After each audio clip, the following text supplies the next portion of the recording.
32,768분의 씨발.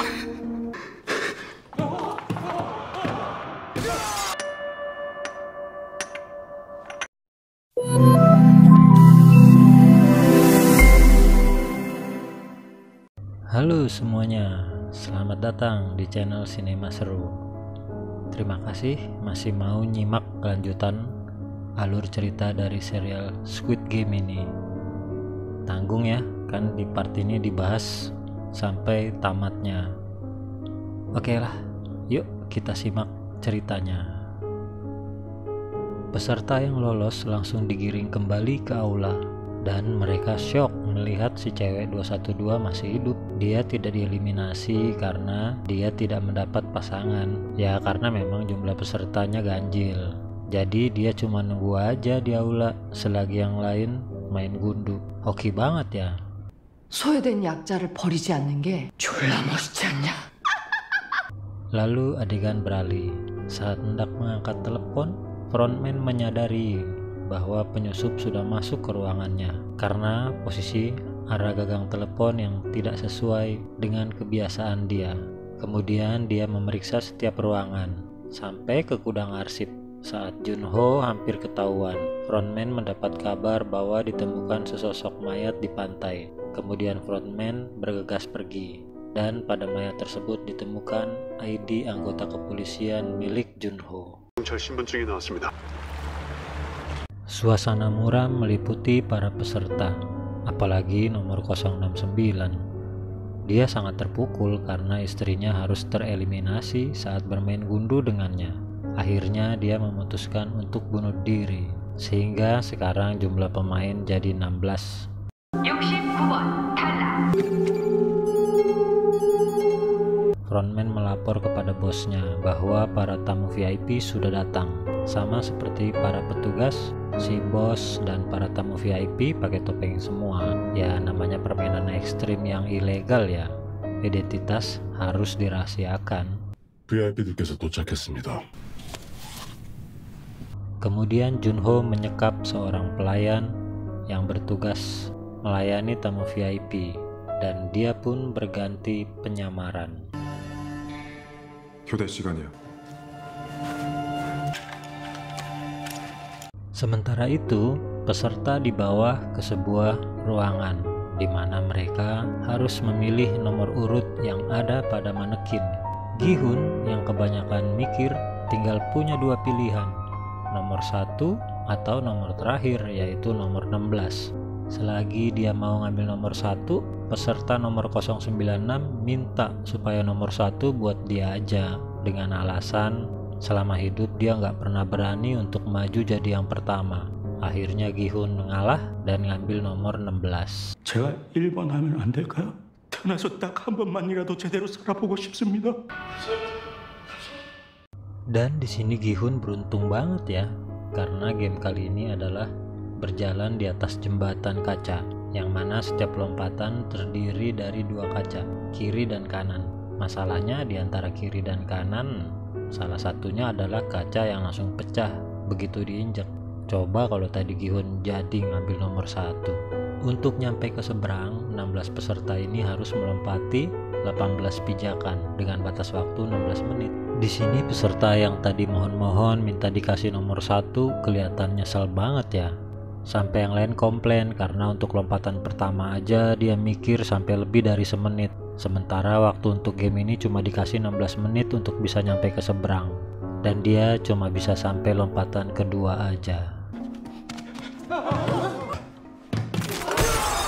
VIP yang masang taruhan untuk nomor 096 kesel ngelihatnya. Terus dia minta Junho untuk tetap di sampingnya karena dia nggak mau repot-repot manggil tiap mau nambah minuman. Dan juga kayaknya dia tertarik sama Junho dengan alasan kalau menunjukkan wajah bisa dihukum, maka Junho pun minta diajak ke kamar aja. We can show our faces in here. Tank somewhere where we can be alone. Dan pas di kamar, Tell me everything. You know about the game. kembali ke para peserta. Sekarang yang paling depan adalah seorang nenek. Dan dia langsung tereliminasi di lompatan pertama pilihannya. Selanjutnya seorang pria yang kelihatannya jago matematika. Dia ngitung-ngitung pakai ilmu probabilitas. Malah puyeng sendiri. Akhirnya dia nekat aja.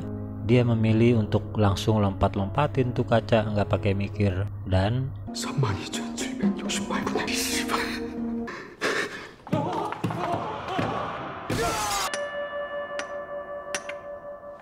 satu persatu peserta kembali tereliminasi, hingga sampai ke peserta yang kayaknya paling religius. Ya seenggaknya menurut dia sendiri. Dia malah berdoa. Ya jelas aja peserta yang lain pada panik. Waktu terus berjalan bro. Semua itu kan harus sesuai dengan tempat dan kondisinya. Peserta di belakangnya yang panik dan diancam akan didorong oleh peserta lainnya otomatis maju, meminta bapak itu untuk maju. Dia malah didorong ke depan, dijadiin tumbal untuk tahu mana kaca yang tebel atau enggak.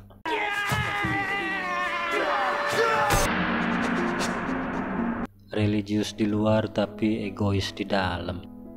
Banyak nih orang kayak gini, dan instan karma langsung dia dapet nggak pakai lama. Dan akhirnya si preman jadi yang paling depan sekarang. Nah ini juga sama nih, kelihatannya doang di luarnya berani tapi dalamnya pengecut. Dia nggak berani ambil risiko untuk lompat dan memilih untuk diam aja sampai waktu habis biar semuanya mati sama-sama.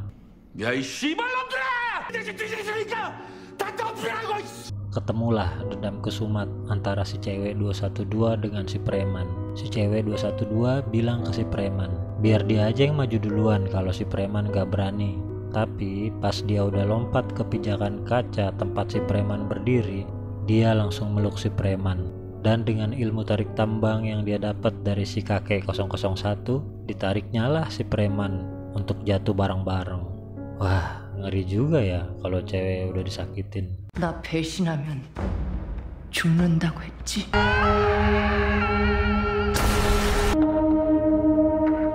Sementara itu frontman curiga karena tamu VIP yang pergi bersama pelayan kok belum balik-balik juga. Lalu dia meminta anak buahnya untuk memeriksa. Dan laporan anak buahnya bahwa si tamu VIP tersebut tergeletak pingsan di kamar, sementara si pelayan tidak ditemukan. Kita beralih lagi ke para peserta yang kini tinggal 4 orang, nomor urut 13 sampai 16. Dan rupanya si bapak yang sekarang posisinya paling depan ini pernah kerja di pabrik kaca selama 30 tahun. Menurut dia, cara ngebedain kaca keras dengan yang enggak bisa dilihat dari samping. Kalau ada bekas noda samar berarti itu kaca keras, katanya. Karena menurut para tamu VIP, tontonan jadi nggak asik, lalu frontman mematikan lampu. Dan karena lampu dimatikan, si bapak nggak bisa ngebedain lagi kaca itu secara visual. Tapi menurut dia ada cara lain, yaitu secara audio. Katanya kaca yang keras suaranya lebih nyaring kalau dilempar suatu benda. Gi-hun yang masih megang gundu terakhir dari si kakek lalu menyerahkan gundunya. Ternyata si bapak perlu satu gundu lagi untuk membedakan dengan suara kaca yang satunya. Karena si bapak kelamaan, Sangwo pun maju dan langsung mendorong si bapak. Setelah itu Sangwo menebak pijakan kaca terakhir dan berhasil sampai di titik finish dengan selamat, diikuti oleh si cewek Korut dan juga Gi-hun. Ya seperti biasa, Gi-hun selalu selesai di detik-detik terakhir.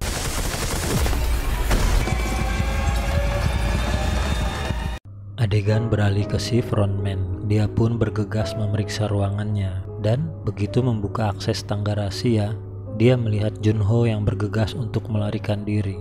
Frontman memerintahkan anak buahnya untuk mencari penyusup tersebut, dan anak buahnya melaporkan bahwa satu set peralatan menyelam hilang.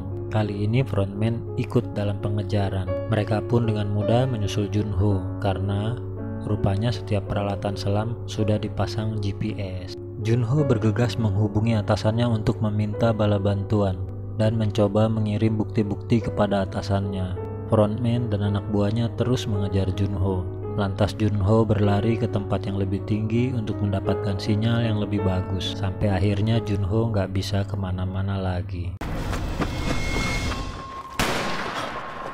Frontman kembali meminta Junho untuk menyerah, tapi Junho malah menembak.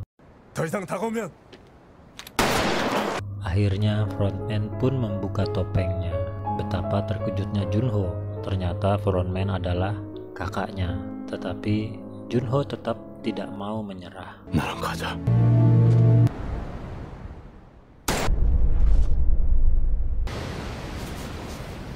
Sementara itu Gi-hun, Sang-woo, dan si cewek korut diberikan setelan taksido dan juga jamuan makan malam yang mewah atas pencapaian mereka sebagai finalis permainan ini. Selesai bersantap, anehnya staf meninggalkan sebilah pisau untuk masing-masing finalis.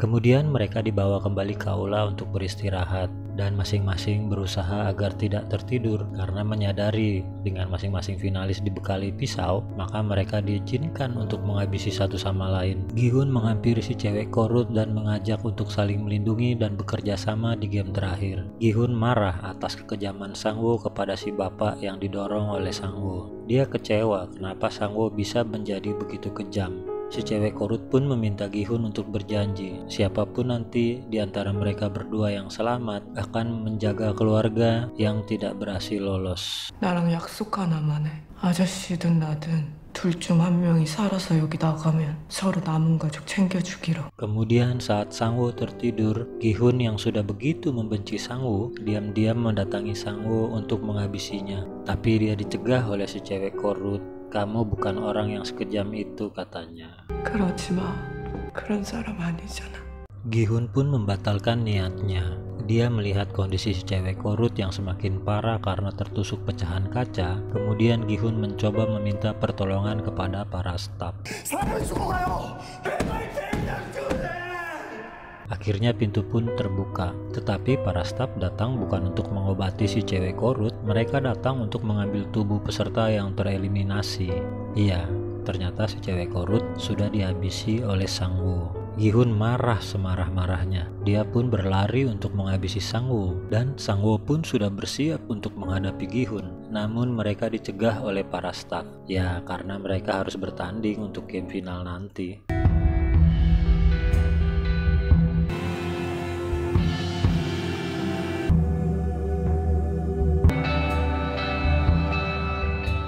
Akhirnya saat yang ditunggu tiba. Gi-hun dan Sang-woo bersiap untuk bertanding di permainan terakhir. Dan arena permainan terakhir ini sama dengan arena permainan pertama. Ingat nggak yang permainan lampu hijau lampu merah?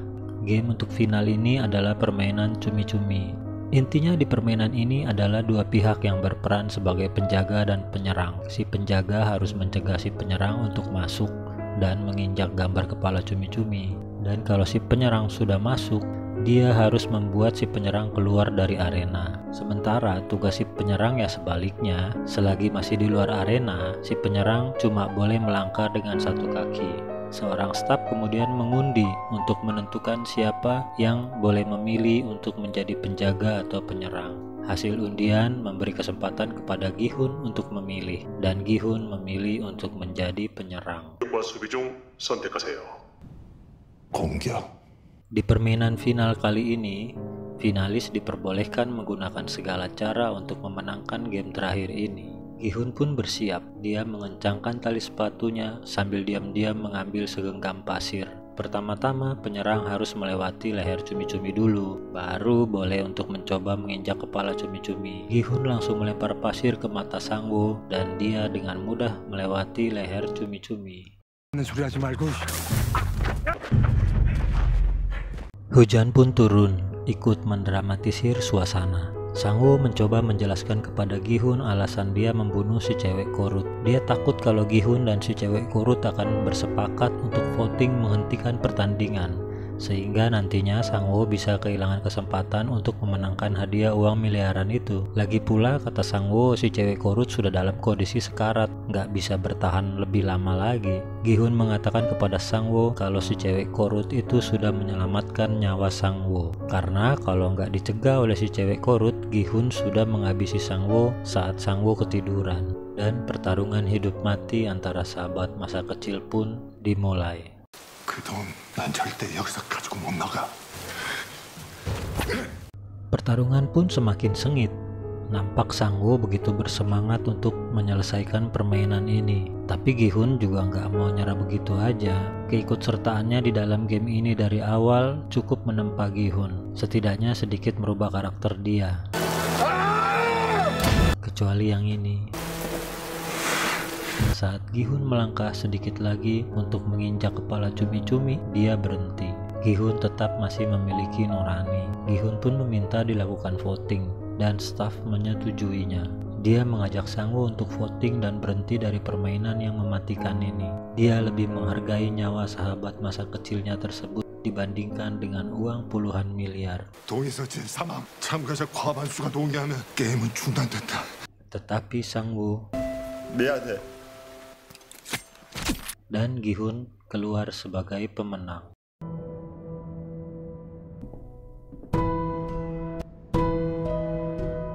Rupanya pemenang Squid Game diantarkan langsung oleh frontman, pakai limosin pula.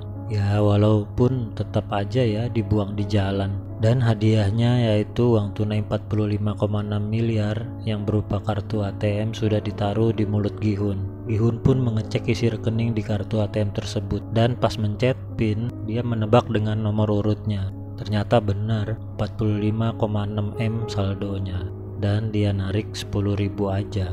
Gi-hun pun berjalan menuju ke rumahnya. Ternyata dia mendapati ibunya sudah tergeletak tak bernyawa di lantai. 엄마 나왔어. Singkat cerita, 1 tahun pun berlalu. Gi-hun tidak kelihatan seperti seorang miliuner. Rupanya dia tidak menyentuh uang hadiah itu sama sekali, selain penarikan 10.000 won saat di ATM dulu. Sampai-sampai manajer bank menanyakan kepada Gi-hun, kenapa uang sebanyak itu cuma disimpan di tabungan biasa. Kenapa nggak didepositoin aja atau diinvestasiin? Gi-hun nggak menjawab, malah dia minjem uang 10.000 ke si manajer bank. 10,000만 빌려주시겠습니까?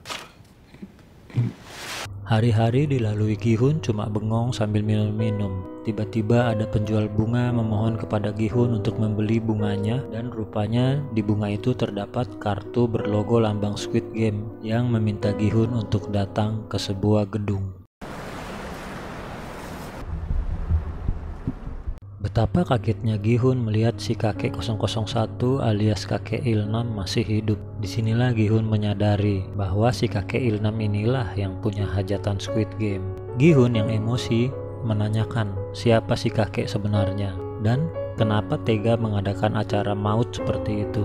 Tapi si kakek malah ngomongin tunawisma yang terlantar di pinggir jalan. Dia malah ngajak taruhan. Kalau sampai jam 12 malam nanti ada yang nolong orang itu, maka Gi-hun yang menang dan dia bersedia menjawab pertanyaan Gi-hun. 누군가 저 사람을 도와주면 자네가 이기는 거야. Kalau sebaliknya, maka si kakek yang menang dan Gi-hun menerima tantangan itu. Dia mempertaruhkan semua uangnya kalau dia kalah. 자네는 뭘 걸 텐가? 어차피 당신이 원하면 다 가져갈 수 있잖아. 15 menit menjelang tengah malam, tetapi setiap orang yang lewat tidak ada yang berniat untuk menolong tunawisma tersebut. Hingga kemudian ada seorang yang lewat mendekati pria itu, melihatnya sebentar, kemudian pergi meninggalkan dia. Waktu menunjukkan 5 menit lagi menuju jam 12 malam. Sepertinya nggak ada tanda-tanda akan ada yang menolong orang itu. Kemudian kakek Ilnam menyarankan kepada Gi-hun untuk memakai uang hadiah tersebut karena itu adalah haknya. Dan kakek Ilnam mengatakan kepada Gi-hun bahwa persamaan antara orang yang nggak punya uang dengan orang yang kebanyakan uang, menurut kakek Ilnam persamaannya adalah sama-sama nggak happy. 돈이 너무 많으면은 하고 먹고 마셔도 시시해져 버려. Dia menceritakan bahwa dia sudah pernah mengalami hidup susah, kemudian sukses dan menjadi sangat kaya seperti sekarang. Tetapi kalau kebanyakan uang pun juga susah untuk happy. Makanan enak dan apapun yang mahal-mahal menjadi biasa aja dan menjadi membosankan. Begitupun juga yang dirasakan oleh relasi-relasi bisnisnya yang kebanyakan konglomerat yang sangat kaya. Sehingga dia mendapat ide untuk membuat acara Squid Game untuk membuat mereka bisa merasa happy lagi. 네가 있을까? Sementara waktu yang tersisa tinggal 2 menit lagi, sepertinya Gi-hun akan kalah. Gi-hun yang penasaran menanyakan kepada si kakek, kenapa dia ikut main sebagai peserta dalam permainan itu. Kakek Il-nam mengatakan bahwa waktu kecil dia kalau bermain sampai lupa waktu saking enjoynya. Sebelum tumor yang dideritanya akan merenggut nyawanya, dia kepengen merasakan kesenangan seperti yang dirasakan pada waktu masa kecil. 죽기 전에 꼭 한번 다시 느끼고 싶었어. 1 menit menuju batas waktu, kakek Il-nam kembali menanyakan kepada Gi-hun. Setelah semua yang dialaminya, apakah Gi-hun masih percaya kepada manusia? Dan dia juga menjawab rasa penasaran Gi-hun. Kenapa dia membiarkan Gi-hun menang pada permainan gundu? Kata kakek Il-nam, karena menyenangkan bermain bersama Gi-hun. 재밌었거든. 자네랑 같이 노는 게. Pada detik-detik terakhir, datanglah orang yang tadi mendekati tunawisma tersebut. Rupanya dia memanggil polisi untuk membantunya menolong pria tersebut. Dan tepat secara bersamaan kakek Il-nam mengembuskan nafasnya yang terakhir. Gi-hun menang. Lalu dia meninggalkan kakek Il-nam. Tampak rupanya frontman alias In-ho memang adalah orang kepercayaan kakek Il-nam. Waktu pun berlalu. Tampak Gi-hun sudah mulai move on. Penampilannya berubah, lebih percaya diri. Dia mengganti model rambutnya. Sepertinya dia fansnya juri American Idol nih. Kemudian dia menepati janjinya, menjemput adiknya si cewek korut dari panti asuhan dan menitipkan kepada ibunya Sang-woo dengan uang yang lebih dari cukup untuk mereka berdua menjalani kehidupan dengan layak. 뭐 더 따뜻한 거 없어? Dan satu lagi, Gi-hun ingin menjemput putrinya. Pastinya sekarang dia sudah sangat mampu untuk merawat putrinya. Dia mengabarkan kepada putrinya bahwa dia sudah sampai di stasiun bandara. Gak lama lagi dia akan naik ke pesawat. Ketika dia turun dari kereta, Gi-hun pun mengejar si petarung zombie, tapi sayang dia sudah keburu masuk ke dalam kereta. Lalu dia merampas kartu undangan Squid Game yang dipegang orang tersebut dan memperingatkan agar jangan datang ke permainan. Panggilan kepada penumpang untuk memasuki pesawat. Gi-hun yang kesal banget sama permainan Squid Game tersebut akhirnya menelpon. 너희들이 누군지 456번 허튼 생각하지 마. 용서가 안 돼. 너희들이 하는 짓. Dan film pun selesai. Nah, gimana? Seru kan? Apa bakalan ada season 2-nya? Soalnya kan katanya ini series Netflix yang sangat laris. Kata sutradaranya sih dari awal dia nggak ada rencana buat bikin season 2. Tapi katanya lagi nih, seandainya nanti bakal dibikin season 2, dia bakal lebih mengeksplor mengenai kisah si frontman. Ya, kita tunggu aja nanti gimana kabarnya. Lagi pula ini ceritanya cukup bagus ya. Film tema survival tapi lebih relate ke penonton. Acting para pemerannya juga bagus-bagus. Kecuali acting bule-bule yang jadi VIP ya. Cara ngomongnya nggak natural gitu. Dari gesturnya, cara jalannya juga nggak menggambarkan aura bahwa mereka itu adalah pebisnis besar lintas negara. Mungkin menurut casting directornya memang budget untuk pemeran bule-bule VIP itu nggak usah gede-gede kali ya. Karena mungkin porsinya juga nggak seberapa dan nggak begitu pengaruh ke keseluruhan film. Ya udah gitu aja menurut saya. Semoga terhibur dan sampai jumpa di alur cerita sinema seru selanjutnya.